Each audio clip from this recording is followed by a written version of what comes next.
ស្ថានភាពយោធានិងទិន្នន័យយុទ្ធសាស្ត្រក្នុងឆ្នាំ2026របស់អ៊ីរ៉ង់បង្ខំឲ្យទីក្រុងវ៉ាស៊ីនតោនត្រូវតែរើសយកផ្លូវចរចា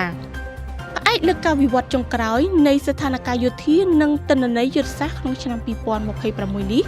អ៊ីរ៉ង់បាននឹងកំពុងប្រើប្រាស់សមត្ថភាពយោធាដ៏មានឥទ្ធិពលនិងចម្រុះរបស់ខ្លួនធ្វើជាទុនដ៏សំខាន់ក្នុងការចរចាជាមួយសហរដ្ឋអាមេរិកសមត្ថភាពយោធានិងគន្លឹះសំខាន់ៗទាំងនោះរួមមានឃ្លាំងអាវុធមីស៊ីលនិងដ្រូនដ៏ធំមីស៊ីលប៉ាឡេស្ទិកនិងមីស៊ីលគ្រូសអ៊ីរ៉ង់មានប្រព័ន្ធមីស៊ីលធំជាងគេបំផុតនៅមជ្ឈិមបូព៌ាដែលមានសមត្ថភាពបាញ់បានចម្ងាយឆ្ងាយខ្លះអាចបាញ់បានចម្ងាយ 2000 គីឡូម៉ែត្រអាចវាយប្រហារដល់គោលដៅយោធាអាមេរិកនៅក្នុងតំបន់និងប្រទេសអ៊ីស្រាអែលបានយ៉ាងត្រឹមត្រូវដ្រូនវាយប្រហារ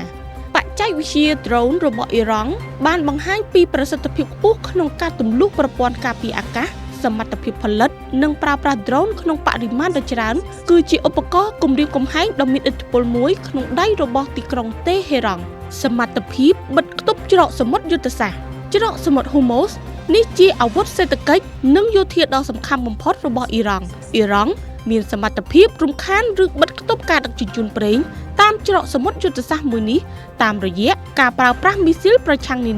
នាវាមួយទឹកខ្នាតតូចនិងការដាក់មីនក្នុងទឹកការបង្កការរំខានណាមួយនៅទីនេះនឹងធ្វើឲ្យតម្លៃប្រេងពិភពលោកហក់ឡើងភ្លាមៗដែលជាសម្ពាធដ៏ធំសម្រាប់សហរដ្ឋអាមេរិកបណ្ដាញសម្ព័ន្ធមិត្តក្នុងតំបន់អ៊ីរ៉ង់មិនមែនប្រយុទ្ធតែម្នាក់ឯងនោះទេប៉ុន្តែពួកគេមានឥទ្ធិពលនិងបញ្ជាលើក្រុមប្រដាប់អាវុធជាច្រើននៅមជ្ឈិមបូព៌ា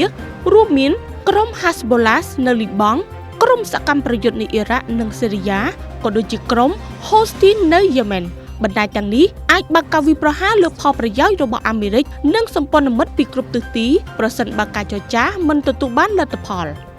កម្មវិធីនុយក្លេអ៊ែ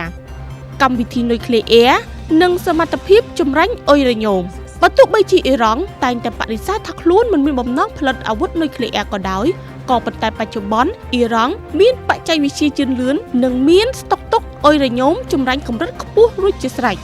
វឌ្ឍនភាពផ្នែកការពារអាកាសនិងសង្គ្រាម Cyber ប្រព័ន្ធការពារអាកាសធ្វើក្នុងស្រុកអ៊ីរ៉ង់បានអភិវឌ្ឍប្រព័ន្ធការពារអាកាសផ្ទាល់ខ្លួនដូចជា Bava 373ដែលមានសមត្ថភាពស្ទាក់ចាប់យន្តហោះចម្បាំងនិងមីស៊ីលទំនើបសង្គ្រាម Cyber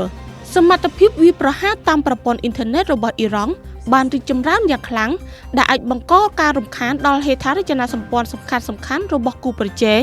សមត្ថភាពទាំងនេះមិនមែនមានន័យថាអ៊ីរ៉ង់អាចឈ្នះសង្គ្រាមពេញទំហឹងជាមួយអាមេរិកនោះទេប៉ុន្តែវាជាសមត្ថភាពបង្កការខូចខាតមិនអាចទទួលយកបានទៅកាន់អាមេរិកនិងសម្ព័ន្ធមិត្តដែលជាកត្តាបង្ខំឲ្យទីក្រុងវ៉ាស៊ីនតោនត្រូវតែរើសយកផ្លូវចរចាការទូតជាជាងការប្រើប្រាស់កម្លាំងបាយនាងខ្ញុំប៉ាន់វេជ្ជរា CNG TV News